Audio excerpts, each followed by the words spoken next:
नमस्कार, KP news 24/7 में आपका स्वागत है। मैं हूं अश्विनी आपके साथ। आइए सबसे पहले एक नजर डालते हैं अब तक के मुख्य समाचारों पर।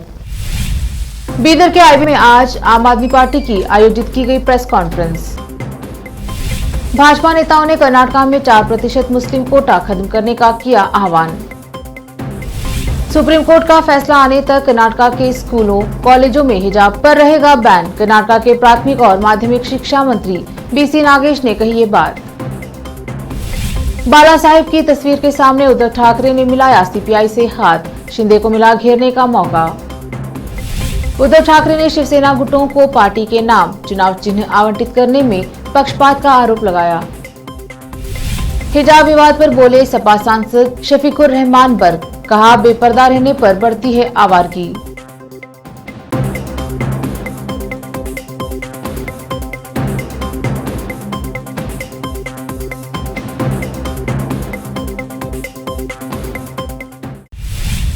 अब समाचार विस्तार से। आज बीदर के आईबी में आम आदमी पार्टी बीदर की ओर से एक प्रेस कॉन्फ्रेंस आयोजित की गई, जिसमें बीदर के अब्दुल फैज इलाके के आम आदमी पार्टी के काउंसलर गुलाम अली और पार्टी के दूसरे नेताओं ने संबोधित किया और विभिन्न मुद्दों के बारे में बात की। साथ ही कांग्रेस और बीदर के विधायक रहीम खान के कार्यों के बारे में भी मीडिया को बताया। केपी न्यूज के कैमरामैन संतोष का कवरेज। अस्सलाम वालेकुम, नमस्ते सभी को। आज प्रेस मीट बुलाने का मकसद ये है, म्यूनसिपैलिटी चेयरमैन इलेक्शन के बारे में हमने नोटिफिकेशन दिया है और इलेक्शन कमीशन को और डीसी को, बीदर डीसी को, कि जल्द से जल्द बॉडी फॉर्म करे बोल के। तो जब बीदर नॉर्थ एमएलए जनाब रहीम खान साहब, तो वो आसपास के डिस्ट्रिक्ट की बात करने लगे और उन्होंने खुसूसन गुलबर्गा का जिक्र किया और बाकी एक लिस्ट का भी उन्होंने जिक्र किया कि फला फला जगह पर भी सीएमसी चेयरमैनशिप का जो घोषणा हुई है नहीं हुई। तो आपको क्या लगता है कि उनकी निशानदेही किस चीज़ पर है, या फिर वो किस चीज़ का जिक्र करना चाह रहे हैं, बीदर को छोड़ करके किसी और अजला का जिक्र करना? नहीं, उन्होंने खुद के घर की बात नहीं करके दूसरे के घर की बात कर रहे हैं, जबकि हमको गुलबर्गा से कोई ताल्लुक नहीं है। गुलबर्गा में स्टे है और एमएलए साहब को इस चीज़ का नॉलेज नहीं है कि वहाँ पे स्टे है नहीं है। उन्होंने प्लाटिंग में और अपने कॉलेज में बिजी हैं, उनको पब्लिक की सेवा करना नहीं मालूम। गुलबर्गा के बारे में बोल रहे हैं, आप गुलबर्गा के बारे में मत बोलो। आप बीदर से आप जीते हैं, बीदर की पब्लिक की फिक्र करना आप एमएलए साहब। कमीशन लेना मालूम है, 4 लाख की लेट लगा के 12 लाख रुपए बिल उठाना मालूम है, पब्लिक को गुमराह करना मालूम है, और आरएसएस की बीजेपी की बी टीम है। ऐसा क्यों बोल रहा है बी टीम में बोल के? इकबाल अहमद सरड़ की क्रॉस सेटिंग के 3 करोड़ में नहीं करते, इससे पहले एमएलसी कोटिंग एमएलए साहब का आरोप है क्या उन्होंने करे थे? ऐसा करे थे, पब्लिक जानती है, जनता जानती है उनको। और आप यहाँ बॉडी क्यों नहीं बना रहे? आपके 16 काउंसलर है, बनाओ, आपके बनो भाई, काम करो। तो आपको लग रहा है कि आप आम आदमी पार्टी से बिलोंग करते हैं जी, और अभी हाल ही में उन्होंने 29 वार्ड में, यानी कि 29वें वार्ड में उन्होंने एक सड़क की भी घोषणा की। तो आपको लग रहा है कि पार्टीवाद भी चल रहा है? बिल्कुल चल रहा है जी, बिल्कुल चल रहा है। उन्होंने तानाशाही की जैसा काम करना चाह रहे हैं, पब्लिक सब देख रही है, इसका परिणाम आएगा इनको इलेक्शन के टाइम। और कुछ उन्होंने जो है उनके खिलाफ जो बोले हैं उनको जो है बर्दाश्त नहीं कर रहे, जो भी खिलाफ बात कर रहे, इसके बारे में आपको क्या बोलना है? क्योंकि आप ही सबसे ज़्यादा खिलाफ बात करते हैं उनके। मैं खिलाफ बात नहीं करता, मैं हक बात बोल रहा हूँ ना। खिलाफ बात क्यों करूँ मैं हक बात बोल रहा हूँ। पब्लिक को इसकी बात जागरूक करा रहा हूँ कि भाई आप तानाशाह हिटलर के जैसा पॉलिटिक्स कर रहे हैं बीदर में। आप बैकवर्ड क्लास को छोड़ दिए हैं, ओनली खाली कमीशन के पीछे पड़े हैं। और आप ये बोलो मुसलमानों का वोट लेके आप मुसलमानों को कितने लोगों को आप एक 13 साल में 13 लोगों को आप गवर्नमेंट सर्वेंट बनाए? नहीं बनाए। 1000 करोड़ का डेवलपमेंट हुआ बोलता है। कहाँ है 1000 करोड़? ನನ್ನ ಹೆಸರು ರಮೇಶ್ ಪಾಸ್ವಾನ್ ಅಂತಂದು Aam Aadmi district vice president ಆಗಿ ಮಾತಾಡ್ತಾ ಇದ್ದೀನಿ. ಇವತ್ತೇನು ಪ್ರೆಸ್ ಮೀಟ್ ಕರೆದಿದ್ದಾರೆ ನಮ್ಮ ತಾಲೂಕಾಧ್ಯಕ್ಷರು, ಅದು ಭಾಳ ಸೀರಿಯಸ್ ಮ್ಯಾಟ್ರ್ ಇದೆ. ಅದು ಮ್ಯಾಟ್ರಿಗೆ ಏನು ಮಾಡ್ತಾಯಿದ್ದಾರೆ ಅಂದ್ರೆ ನಮ್ಮ ಸ್ಥಳೀಯ ಎಮ್.ಎಲ್.ಎ ಅವ್ರೇನು ಮಾಡ್ತಾಯಿದ್ದಾರೆ, ರಾಜಕೀಯ ಆಡ್ತಾಯಿದ್ದಾರೆ. ಅದರಲ್ಲಿ ರಾಜಕೀಯ ಆಡಬೇಕಾದ್ರೆ ಇಲ್ಲಿ ಬೀದರ್ ಡೆವಲಪ್ಮೆಂಟ್ ಬಗ್ಗೆದಾಗ ಯಾವುದೂ ಮಾತಾಡೋಂಗಿಲ್ಲ. ಅವರು ಗುಲ್ಬರ್ಗ ಮಾತಾಡ್ತಾರೆ, ಬಿಜಾಪುರ ಮಾತಾಡ್ತಾರೆ, ಬೆಂಗಳೂರು ಮಾತಾಡ್ತಾರೆ. ಬೀದರ್ ಬಿಟ್ಕೊಟ್ಟು ಬೆಂಗಳೂರು, ಬಿಜಾಪುರ, ಗುಲ್ಬರ್ಗ ಮಾತಾಡೋದು ಇವ್ರಿಗೆ ಏನು ಬೇಕು? ಬೀದರ್ ಜನರು ಇವ್ರಿಗೆ ಓಟ್ ಹಾಕಿ ಎಮ್.ಎಲ್.ಎ ಮಾಡಿದ್ದಾರೆ, ಏನು ಗುಲ್ಬರ್ಗ ಜನ, ಬಿಜಾಪುರ ಜನ, ಬೆಂಗಳೂರು ಜನ ಓಟ್ ಹಾಕಿ ಇದು ಮಾಡಿದ್ದಾರೆ? ಇವ್ರಿಗೆ ಕೇಳೋಕೆ ಜನರ ಹತ್ರ ಹೋಗ್ಲಕ್ಕ, ಜನರ ಹತ್ರ ಇವ್ರು ಮಾತಾಡಪ್ಲೆ ಇವ್ರ ಬಳಿ ಕೆಪಾಸಿಟಿ ಇಲ್ಲ. ಇವ್ರು ಏನು ಮಾಡ್ತಾರಂದ್ರೆ ಖಾಲಿ ರಾಜಕೀಯದಾಗ ಏನು ಮಾಡ್ತಾಯಿದ್ದಾರೆ, ಅತ್ತಿಂದಿತ್ತು ಇತ್ತಿಂದಿತ್ತು ಪಲ್ಟಿ ಮಾಡೋದು ಇವ್ರ ಕೆಲಸ. ಟೋಟಲಿ ಡೆವಲಪ್ಮೆಂಟ್ ಬಗ್ಗೆದಾಗ ಯಾರು ಇವತ್ತಿನ ತನಕ ಒಂದು ಕೆಲಸ ಮಾಡಿಲ್ಲ. ಇಲ್ಲಿ ನಮ್ಮ ಸ್ಥಳೀಯ MP ಗಳು ಇದ್ದಾರೆ, MP ಕೇಂದ್ರ ಸಚಿವರು ಇದ್ದಾರೆ, ಅವ್ರನ್ನೂ ಕೂಡ ಬೀದರ್ ಡೆವಲಪ್ಮೆಂಟ್ ಬಗ್ಗೆದಾಗ ಏನು ಮಾಡೋಂಗಿಲ್ಲ. ಇಬ್ಬರು ಕಳ್ಳು, ಒಬ್ಬ ಕಳ್ಳ ಒಬ್ಬ ಸುಳ್ಳ. ಇವ MP ಆದವ ಸುಳ್ಳ, ಇವಾಗ ಕಳ್ಳ ರಹೀಮ್ ಖಾನ್ ಈಗ ಕಳ್ಳ. ಇವ ಏನು ಮಾಡ್ತಾನೆ ಮಧ್ಯದಾಗ ನಮ್ಮ ದಲಿತ ಮುಖಂಡರಾದಂಥ ಮಲ್ಲಿಕಾರ್ಜುನ್ ಖರ್ಗೆ ಅವರಿಗೆ ಇದು ಭಾಳ ದೊಡ್ಡ ಅಪಮಾನ ಅದ. ಇವತ್ತು ಕಪ್ಪು ಚುಕ್ಕಿ ಮಾತಾಡ್ತಾನೆ. ಒಂದು ಪಕ್ಷದಾಗ ಉಳಿದು ಪಕ್ಷದ ಒಂದು ಉನ್ನತ ಸ್ಥಾನದಾಗ ಇದ್ದಂಥ ಒಂದು ಅವರು ಒಳ್ಳೆ आदाब, नमस्ते। मैं पूरे बिदर के जो चैनल वाले हैं उनका शुक्र अदा करता हूँ। आए इस मुद्दे पर बिदर की आम जो बेचैनी से डेवलपमेंट पे आज कहीं डेवलप नहीं है, पब्लिक और इस बिदर की जनता पूरी परेशान है। इसलिए परेशान है कि जब काउंसलर के घर पर जाते हैं, काउंसलर बोलते हैं कि बाडी नहीं बने।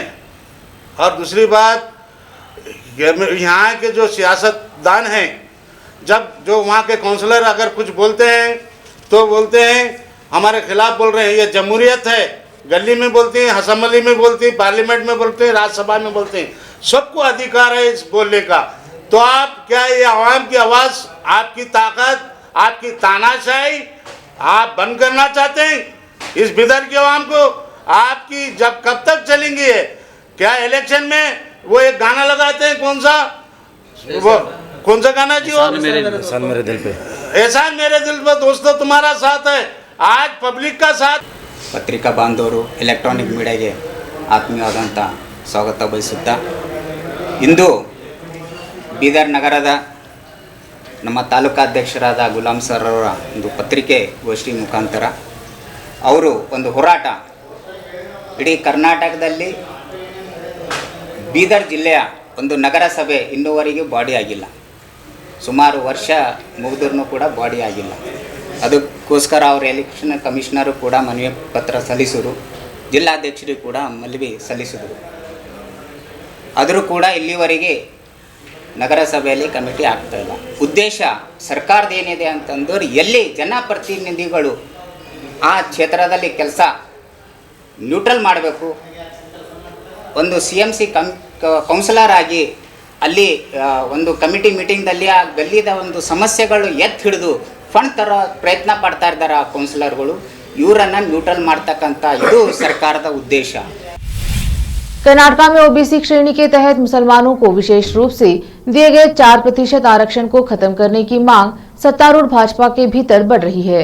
Popular front of India PFI पर प्रतिबंध के बाद सत्तारूढ़ भाजपा के भीतर यह सिद्धांत घूम रहा है कि मुसलमानों के लिए लिंगायतों या ब्राह्मणों को समायोजित करने के लिए आरक्षण को खत्म करने से विधानसभा चुनाव के दौरान पार्टी को बड़े पैमाने पर मदद मिलेगी।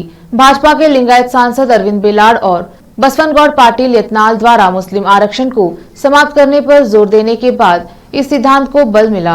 मुसलमानों को ओबीसी की श्रेणी सेकंड B के तहत वर्गीकृत किया गया है। समुदाय जिसमें 17 उपसंप्रदाय शामिल हैं, शिक्षा और नौकरियों में 4% आरक्षण का हकदार है। बीजापुर शहर के विधायक यत्नाल ने सार्वजनिक रूप से पंचमासली लिंगायतों के पक्ष में मुस्लिम कोटा को खत्म करने की मांग की है, जो श्रेणी सेकंड A के तहत रखना चाहते हैं, जहां उन्हें श्रेणी थर्ड B के मुकाबले 15% आरक्षण में हिस्सा मिलेगा, जिसमें 5% उदाहरण है। कर्नाटका के प्राथमिक और माध्यमिक शिक्षा मंत्री BC नागेश ने गुरुवार को कहा कि कर्नाटका कच्छ न्यायालय का स्कूल और कॉलेज परिसरों में हिजाब पर राज्य सरकार के प्रतिबंध को बरकरार रखने का आदेश इस मुद्दे पर सुप्रीम कोर्ट के विभाजित फैसले के बाद भी वैध बना रहेगा। सुप्रीम कोर्ट ने गुरुवार को राज्य में शैक्षणिक संस्थानों में हिजाब पर प्रतिबंध हटाने से इंकार करने वाले कर्नाटका उच्च न्यायालय के फैसले को चुनौती देने वाली याचिकाओं पर एक खंडित फैसला सुनाया। न्यायमूर्ति हेमंत गुप्ता ने उच्च न्यायालय के फैसले के खिलाफ अपील को खारिज कर दिया, जबकि न्यायमूर्ति सुधांशु धुलिया ने इसकी अनुमति दी। महाराष्ट्र के मुख्यमंत्री एकनाथ शिंदे और उनके खेमे के सांसद विधायक लगातार यह आरोप लगाते हैं कि उद्धव ठाकरे ने हिंदुत्व की विचारधारा को छोड़ दिया है।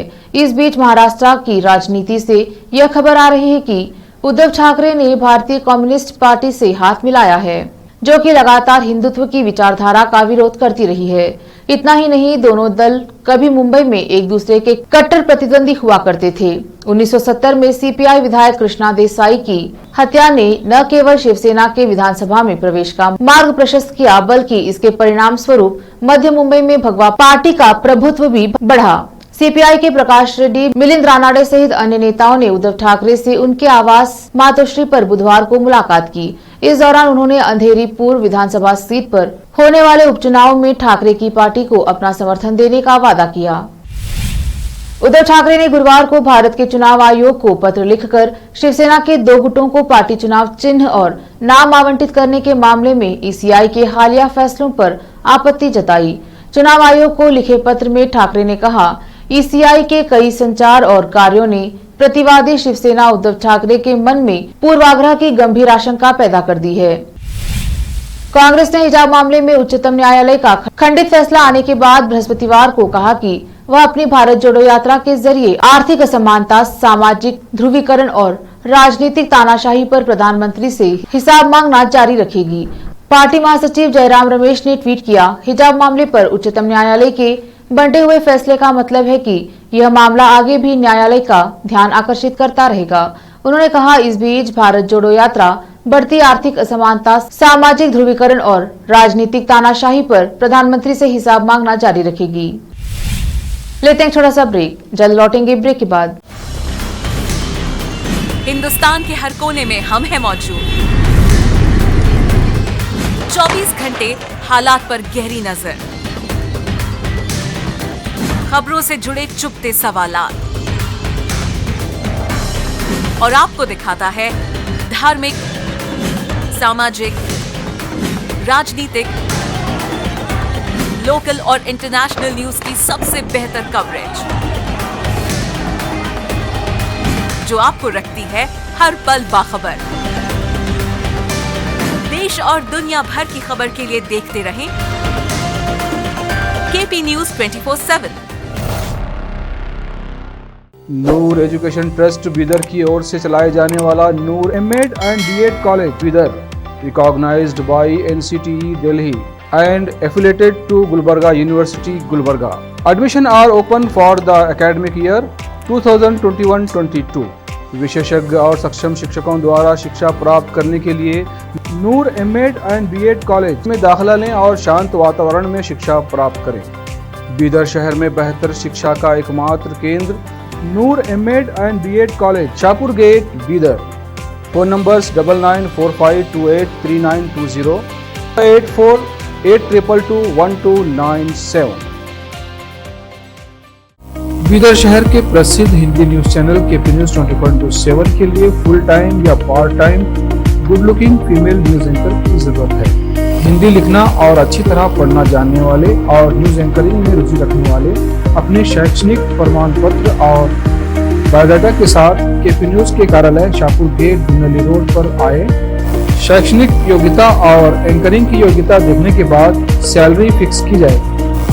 न्यूज एंकरिंग में रुचि रखने वालों के लिए सुनहरी मौका। इसके अलावा बीदर जिले के सभी तालुकों से और तेलंगाना, आंध्र प्रदेश, महाराष्ट्र के क्षेत्रों से केपी न्यूज के लिए रिपोर्टर्स और न्यूज राइटर्स की जरूरत है।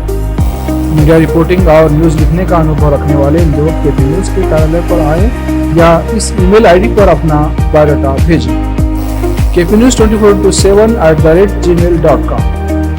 अधिक जानकारी के लिए इन नंबर्स पर संपर्क करें 8088300876, 9945283920। घर, दुकान और ऑफिस कितना भी सुंदर बनाया जाए और हर तरह से उन्हें सजाया जाए, अगर फर्नीचर ना हो तो सब अधूरा सा लगता है। और अच्छा फर्नीचर घर, दुकान और ऑफिस को 4 चांद लगाता है और देखने वालों में शान बढ़ाता है। और जब घर इतना सुंदर बनाया जाता है तो उसमें बेहतर और सुंदर फर्नीचर का भी उपयोग जरूरी है।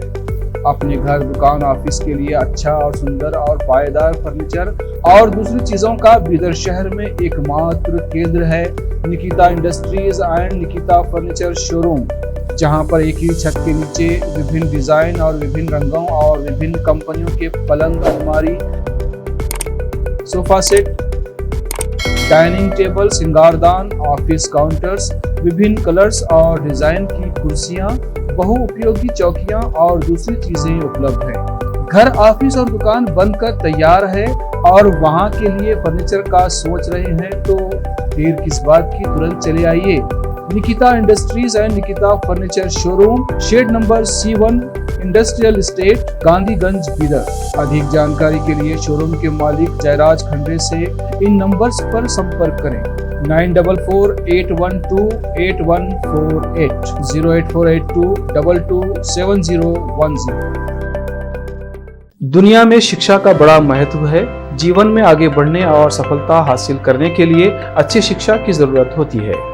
बीदर शहर में बेहतर शिक्षा का एकमात्र केंद्र है ज्ञान सुधा एजुकेशन सोसाइटी की ओर से चलाए जाने वाला Gyan Sudha degree college for arts, science and commerce Bidar, जहां पर बीए के साथ साथ UPSC, IAS, IPS, KPSC, KAS और बीकॉम के साथ foundation classes for CA, banking exam training और बीएससी के साथ साथ रिसर्च ओरिएंटेड टीचिंग की सुविधा उपलब्ध है और इन सभी के लिए एडमिशन शुरू हो चुके हैं। सही माहौल में और बेहतर शिक्षकों से शिक्षा व ज्ञान प्राप्त करने के लिए आज ही एडमिशन लें। याद रखें, ज्ञान सुधा एजुकेशन सोसाइटी की ओर से चलाया जाने वाला Gyan Sudha degree college for arts, science and commerce Bidar, इसके साथ ही Gyan Sudha college of nursing Bidar में भी एडमिशन खुल गए हैं। Shivnagar behind union bank of India Bidar. Contact number 988800403334। Break के बाद स्वागत है आपका। देखते हैं अन्य समाचार।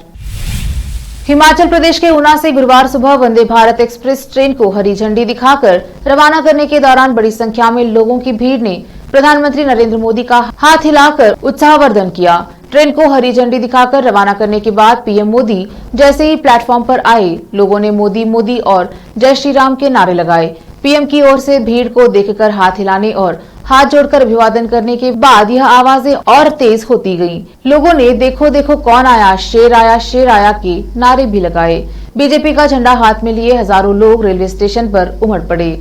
इनमें से कई को फोटो लेते हुए और वीडियो रिकॉर्ड करते हुए भी देखा गया। इन लोगों में बच्चे, महिलाओं और बुजुर्ग लोगों की भी अच्छी खासी संख्या थी। पीएम मोदी के साथ राज्य के सीएम जयराम ठाकुर, रेलवे मंत्री अश्विनी वैष्णव और केंद्रीय सूचना और प्रसारण मंत्री अनुराग ठाकुर भी मौजूद रहे। कर्नाटका हिजाब विवाद पर सुप्रीम कोर्ट ने खंडित फैसला सुनाया है। सुप्रीम कोर्ट के जस्टिस हेमंत गुप्ता और जस्टिस सुधांशु धूलिया ने हिजाब बैन पर अलग अलग राय थी, जिसके बाद कर्नाटका में हिजाब पर लगा बैन फिलहाल जारी रहेगा। कोर्ट की इस टिप्पणी के बाद एआईएमआईएम चीफ ओवैसी की पहली प्रतिक्रिया सामने आई है। उन्होंने कहा है कि सुप्रीम कोर्ट के एक जज का फैसला हिजाब के पक्ष में आया, वही कर्नाटका हाईकोर्ट का फैसला ठीक नहीं था। उस फैसले में कुरान की गलत व्याख्या की गई है। ओवैसी ने कहा कि सुप्रीम कोर्ट के जज सुधांशु धूलिया ने कहा कि ये मैटर ऑफ चॉइस की बात है। मुझे लगता है कि ये फैसला हिजाब के पक्ष में आया है। उन्होंने कहा कि बीजेपी ने बेवजह का मुद्दा बनाया। बता दें कि सुप्रीम कोर्ट में जस्टिस हेमंत गुप्ता और जस्टिस सुधांशु धूलिया ने हिजाब बैन पर अलग अलग राय दी थी। अब ये मामला चीफ जस्टिस के पास भेजा जाएगा और बड़ी बेंच में इसकी सुनवाई होगी। विवादों में रहने वाले उत्तर प्रदेश के संभल से समाजवादी पार्टी के सांसद डॉक्टर शफीकुर रहमान बर्क एक बार फिर अपने बयान से चर्चे में हैं। उन्होंने हिजाब मामले में विवादित बयान दिया है। उन्होंने कहा कि बीजेपी माहौल बिगाड़ रही है, लड़कियां बेपर्दा घूमेंगी तो इससे आवारगी बढ़ेगी। उन्होंने कहा कि हिजाब पर बैन लगता है तो न सिर्फ इस्लाम को बल्कि समाज को भी नुकसान होगा। हिजाब मामले में सुप्रीम कोर्ट के 2 जजों की बेंच के फैसले को लेकर संभल से समाजवादी पार्टी के सांसद शफीकुर रहमान बर्क ने प्रतिक्रिया व्यक्त करते हुए कहा कि जिसने हिजाब के पक्ष में फैसला दिया है, मैं उसको मानता हूँ। बर्क ने कहा कि कर्नाटका सरकार इस पर भले ही हिजाब पर बैन लगा रही है, लेकिन यह हमारा मजहबी और इस्लाम का मामला है। इस्लाम कहता है कि हमारे बच्चों को पर्दे में रहना चाहिए। हिजाब बहुत सी बुराइयों से अलग कर देता है और यही बुराइयों से बचने का रास्ता भी है। उन्होंने कहा कि बेहिजाब होने से हर समय बहुत सी बुराइयां पैदा होती हैं और समाज के अंदर भी बिगाड़ पैदा होता है। सरकार अपने हिसाब से अपने कानून में कुछ भी करे, लेकिन मुसलमानों पर और इस्लाम के मानने वालों पर किसी तरह की पाबंदी न लगाए। इस मामले में आजाद छोड़ना चाहिए। सुप्रीम कोर्ट के फैसले पर सांसद बर्क ने कहा कि मेरी गुजारिश है कि अभी इस मामले पर रिकंसिडर करने की जरूरत है और रिकंसिडर करने के लिए दोनों जज एक जगह बैठकर राय करें कि दोनों में सही बात कौन सी है। दरअसल सुप्रीम कोर्ट में आज हिजाब विवाद पर फैसला नहीं हो सका। 2 जजों के बेंच ने इस मामले पर अलग अलग प्रतिक्रिया दी। इसके बाद इस केस को 3 जजों की पीठ में सुनवाई के लिए भेज दिया गया है। जस्टिस हेमंत गुप्ता ने अपने फैसले में कर्नाटक सरकार द्वारा स्कूल कॉलेजों में लगाए गए हिजाब बैन को सही ठहराया है। संभल से केपी न्यूज के संवाददाता रजा हुसैन की रिपोर्ट। हिजाब को लेकर अलग अलग राय दी है। एक ने कहा कि फैसला बैन लगना चाहिए, एक ने कहा नहीं लगना चाहिए। आप क्या कहते हैं इस पर? देखिए, ये ईमानदारी से एक मजहबी मामला है, इस्लाम का मामला है। इस्लाम के अंदर मतलब ये कि जवान बेटियां और जो हैं वो हैं औरतों के लिए हिजाब का हुक्म दिया गया है कि वो बापर्दा रहें और बेपर्दा होकर बाज़ारों में गलियों में न घूमें। इससे चूँकि हालात बिगड़ते हैं, आवारगी बढ़ती है इससे। और आज अगर इसमें कोई पाबंदी लगाई जाती है कि हिजाब की ज़रूरत नहीं है, वो ये कहते हैं, तो इससे समाज को भी न सिर्फ इस्लाम को बल्कि समाज को नुकसान होगा। शास्त्री जी, ये मामला सुप्रीम कोर्ट पहुंच गया है, क्या मानते हैं आप कि इस मामले को लेकर? तो हमें उम्मीद है कि सुप्रीम कोर्ट इसमें सही फैसला करेगा। हरियाणा के मंत्री अनिल विज का बयान दे रहे हैं कि जिन लोगों का मन मचलता था वे हिजाब का विरोध करते हैं। ऐसे बयान को किस तरह से देखते हैं? ये तो बयान जो गलत बयान है कोई भी दे तो उसमें ये ठीक नहीं है। यानी हरियाणा के मंत्री के बयान को आप गलत मानते हैं? नहीं, जो हरियाणा वो कोई मंत्री हो या संतरी हो, कोई भी हो, छोटा हो बड़ा हो, अगर वो कोई किसी मज़हब के ख़िलाफ़, सच्चाई के ख़िलाफ़ कोई बयान देता है तो उसको कोई मजबूरी नहीं है कि उसको कबूल किया जाए। सरकार को क्या करना चाहिए इस पर? आप किस तरह से देखते हैं, क्या ये सरकार की पॉलिसी है? भाई, सरकार के यहाँ जो हिजाब के बारे में अब आपका क्या कहना है सांसद जी, क्या होना चाहिए? इस्लाम तो यही कहता, इसमें मेरा हुक्म थोड़ा यही, तो हम तो इस्लाम के मानने वाले हैं। हज़रत मोहम्मद सल्लल्लाहु अलैहि वसल्लम का जो हुक्म है, इस्लाम की जो मतलब ये कानून है, हम उसको मानते हैं। तो आज भी हम तो उसी को मानते हैं कि इसमें हिजाब रहना चाहिए और उस पर कोई पाबंदी नहीं लगाई जाए। ये जजों की जो अलग अलग राय आई, एक ने पक्ष किया है सुप्रीम कोर्ट के जज ने, एक ने समर्थन किया है, तो वो इसको फिर मतलब रिकन्सिडर करें इसको कि उनकी राय भी एक जगह हो जाए। सोशल मीडिया पर इन दिनों एक मछली का वीडियो खूब तहलका मचा रहा है, जिसमें मछली पानी में तैरती नहीं बल्कि हवा में उड़ती नजर आ रही है, जिसे देखकर 1 मिनट के लिए आप भी हैरत में पड़ जाएंगे। मछली पानी के ऊपर हवा में ऐसे उड़ रही है जैसे कोई पक्षी हो। आपने अभी तक मछली को पानी में सिर्फ तैरते ही देखा होगा, लेकिन क्या आपने कभी मछली को हवा में उड़ते हुए देखा है? अगर आपका जवाब ना है तो इस वीडियो को देखिए। शाहरुख सलमान फेस्टिवल सीजन की शुरुआत हो चुकी है और उपहारों का लेन देन भी शुरू हो रहा है।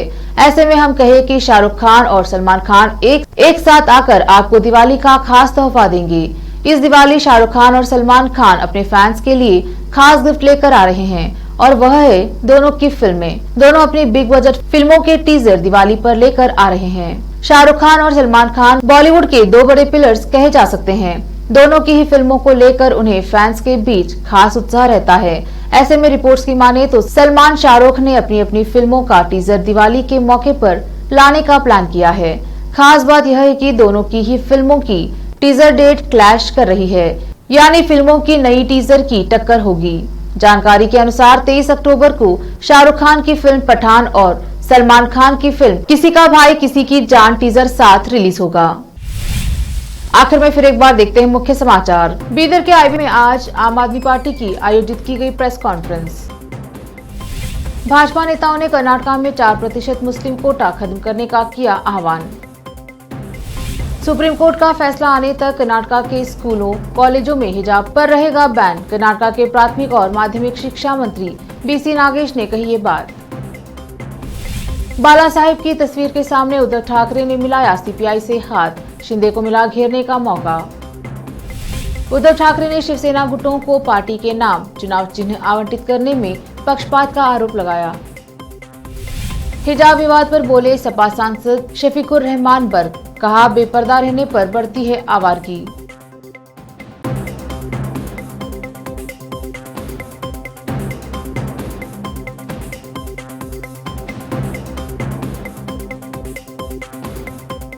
केपी न्यूज में अब तक के लिए इतना ही। देश प्रदेश के समाचारों के लिए देखते रहिए केपी न्यूज 24/7। धन्यवाद।